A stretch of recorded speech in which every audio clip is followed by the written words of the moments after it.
Chers étudiants, bonjour. Dans cette vidéo, on va voir la solution de l'exercice 8.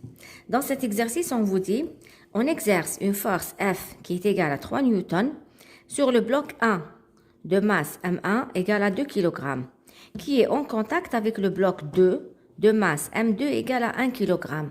Figure ci-contre.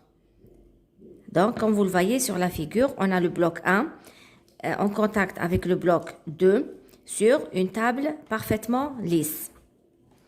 Quelle est la force exercée sur le bloc 2 par le bloc 1? Première question.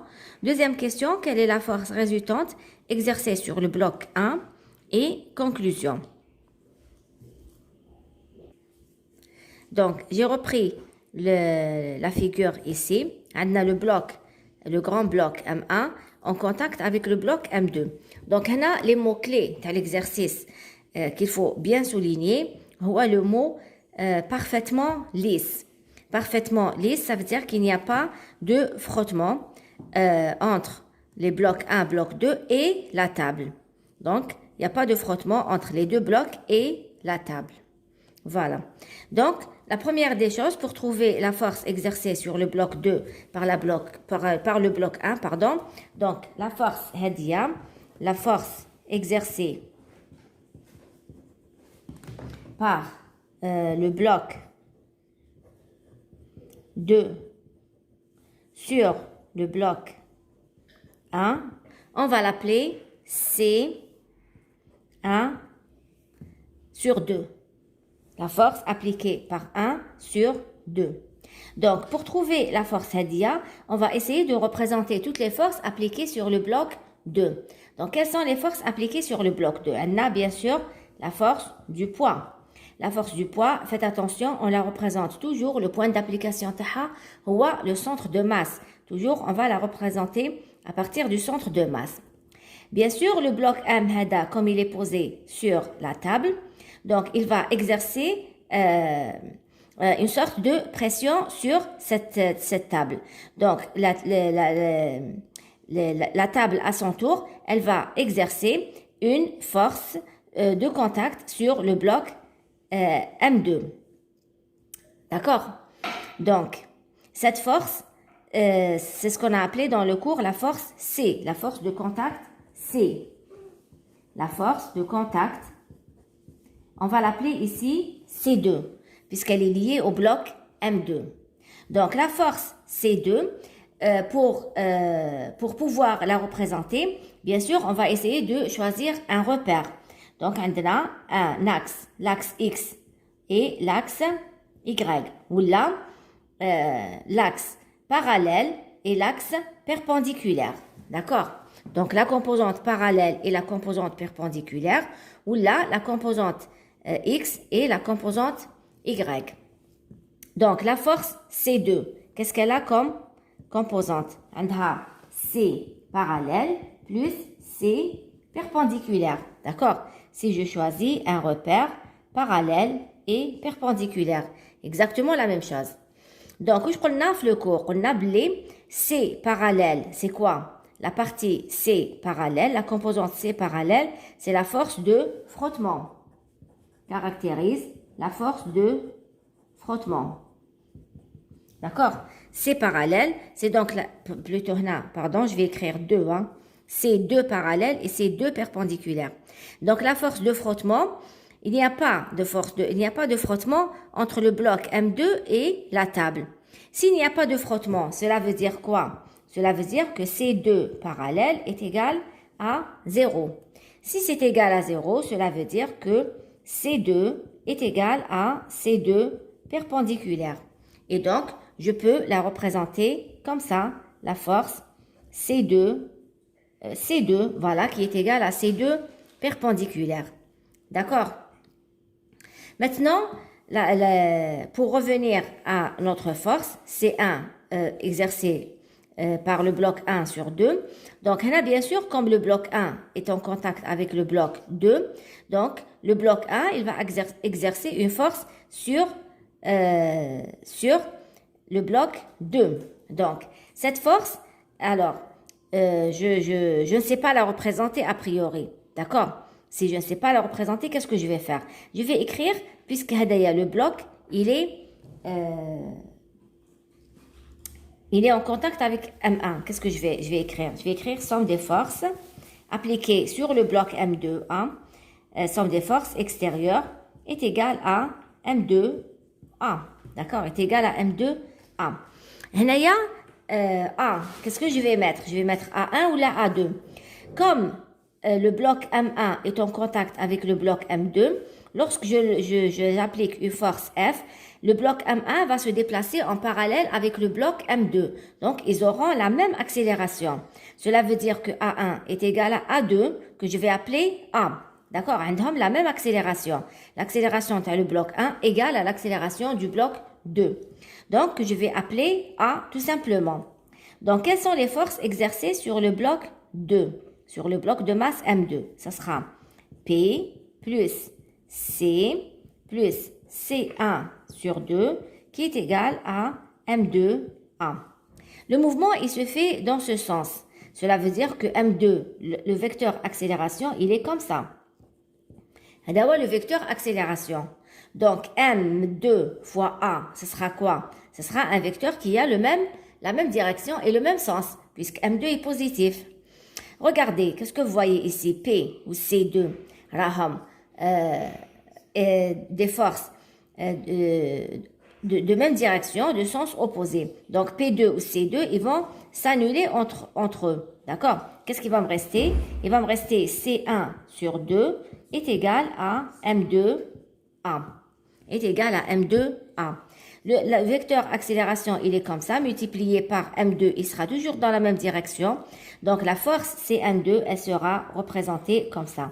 C1 par rapport C1 sur 2. D'accord? Donc, une fois que j'ai écrit ça, je peux maintenant projeter cette équation sur X et sur Y. Bien sûr, sur Y, projection, elle aura uniquement une projection sur X qui sera donc, alors, sur OX, cette équation devient C1 sur 2 est égal à M2A, que je vais appeler 1. Première équation. Si on fait maintenant, on écrit la relation fondamentale de la dynamique pour le bloc 1. Donc, pour le bloc 1, qu'est-ce qu'on va écrire? Bien sûr, je dois d'abord représenter les forces. Quelles sont les forces appliquées sur le bloc 1?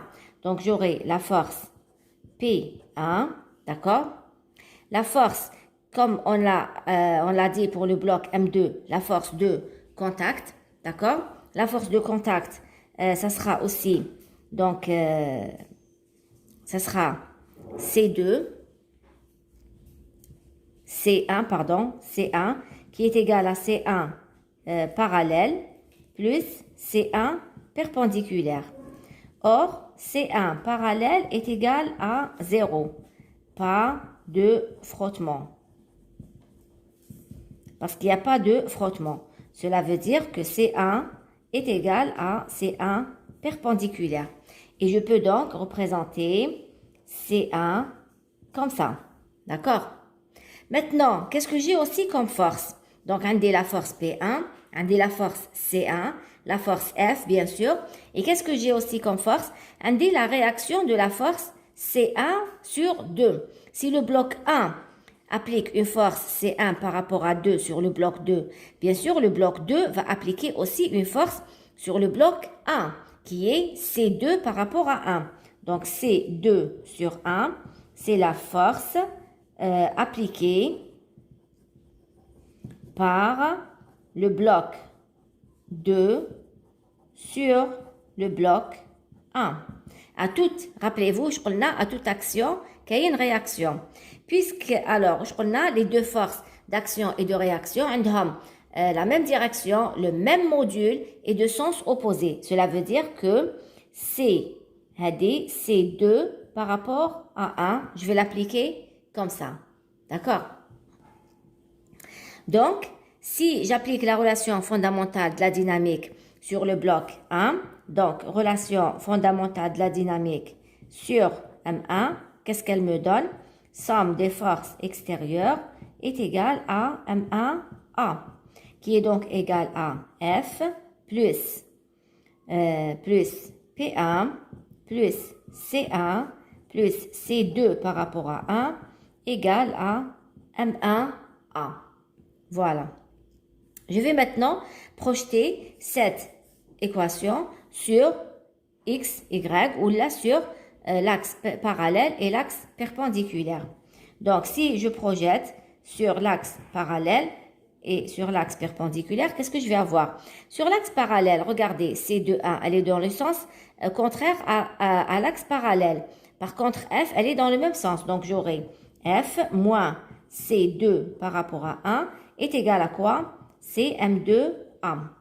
Et sur l'axe des Y, j'aurai P1 moins P1, on va dire, plus C1 égale à 0. De toutes les façons, P1 s'annule avec C1.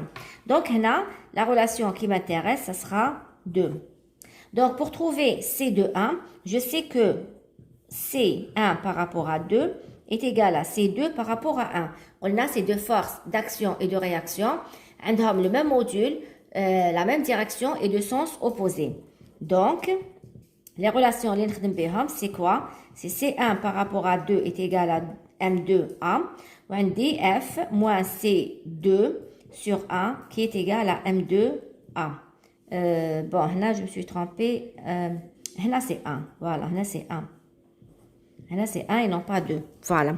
Donc, le but, c'est de trouver C1 sur 2. Donc, je vais faire la première équation sur la deuxième. Alors, ou là, vous faites comme vous voulez. Là, je vais faire la deuxième sur la première. Donc, F moins C, je vais l'appeler C1 sur 2 puisque c'est la même chose. Que je divise par C1 sur 2 est égal à M1 sur M2. Puisqu'elle a la même accélération, donc ça va se simplifier. Donc, F moins C1 sur 2 est égal à M1 sur M2, C1 sur 2. Donc,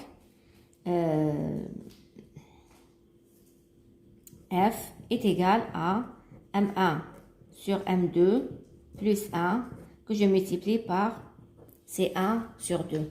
Cela veut dire que C1, la force appliquée par 1 sur 2, c'est égal à F que je divise par 1 plus M1 sur M2. Voilà l'expression que je trouve. Si je dois faire une application numérique, eh bien, ce sera C1 sur 2. F qui est égal à quoi? C'est égal à 3 newtons. 1 plus, alors M1 c'est égal à 2 et M2 qui est égal à 1. Donc, ça sera 3 sur 3 qui est égal à 1 newton. Donc, C2 est égal à C1 sur 2 est égal à 1 newton. Dans la deuxième question, on vous demande quelle est la force résultante exercée sur le bloc 1.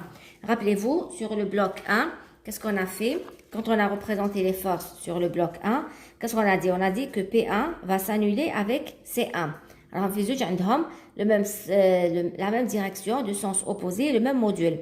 Donc, qu'est-ce qui va me rester? Il va me rester uniquement la force F et la force C de 1. Donc, la résultante des forces